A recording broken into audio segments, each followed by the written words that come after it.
Miarabantsika rehetra izay manaraka tsy tapaka ny pejy ny finoko na atao amin'ny Facebook izany na amin'ny YouTube dia ifampizara antsika atoato mahakasika ny Katesizy ao amin'ny fiangonana dia ny Katesizy ifampizarana amintsika amin'izany dia nalaina tao amin'ny Katesizy kely izay natota fa 13 dia hanomboka avy hatrany amin'ny Katesizy ary isika amin'ny anaran'Iray sy ny Zanaka sy ny Fanahy Masina. Amen. Voalohany fifampizarana voalohany dia mahakasika ny taridresaka mahakasika an'Andriamanitra. Iza no nahary sy mitahiry antsika? Andriamanitra no nahary sy mitahiry antsika.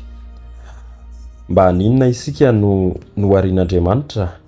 No harian'Andriamanitra isika mba ho sambatra mandrakizay miaraka aminy any an-danitra rehefa tisy manompo azy tetỳ an-tany.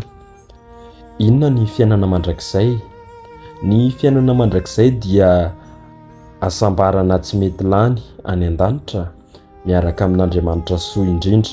Iza Andriamanitra? Andriamanitra dia ilay mpahary an'izao tontolo izao, fanahy soa indrindra. Nahary ny lanitra sy ny tany ve Andriamanitra? Eny, fa Andriamanitra no nampisy ny lanitra sy ny tany mba amin'izay rehetra momba azy. Tena soa indrindra ve Andriamanitra? Soa indrindra Andriamanitra, fa hanana ny daholo ny hatsarana rehetra tapitrohatra mandrakizay izy. Mahefa ny zavatra rehetra, masina indrindra, tsara fo, marina sy be famindrapo. Mandrakizay ve Andriamanitra? Mandrakizay Andriamanitra, fa nisy hatrizay ary hisy hatrizay. Mahefa ny zavatra rehetra ve Andriamanitra? Mahefa ny zavatra rehetra Andriamanitra, fa mahavita izay tiana izy. Amin'ny toerana rehetra ve Andriamanitra? Eny, amin'ny toerana rehetra Andriamanitra. Mahalala sy mahita ny zavatra rehetra ve Andriamanitra? Mahalala sy mahita ny zavatra rehetra Andriamanitra, na ny lasa na ny ho avy na izao ary na dia ny hevintsika lalina indrindra aza. Misy maro ve Andriamanitra? Andriamanitra dia tokana olona telo, Trinité masina. Mitondra n'izao tontolo izao ve Andriamanitra?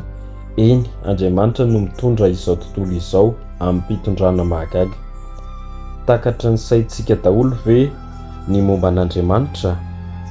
Tsia, betsaka ny momba an'Andriamanitra no tsy takatra ny saintsika loatra, fa ekentsika satria nambarany dia izany no atao hoe mistery. Inona avy ary ny mistery lehibe indrindra? Ireto ny mistery lehibe indrindra.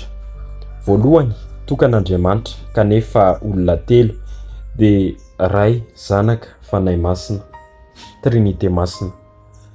Faharoa, ny Zanaka tonga olombelona fa tongavana ho nofo. Fahatelo, ary maty sy tafatsangana mba hanavitra antsika, fanavotana. Izay ary ny fifampizarana kely mahakasika ny Katesizy amin'ity androany ity fa tohizantsika amin'ny video manaraka indray dia amin'ny manaraka indray. Amin'ny anaran'Iray sy ny Zanaka sy ny Fanahy Masina. Amen.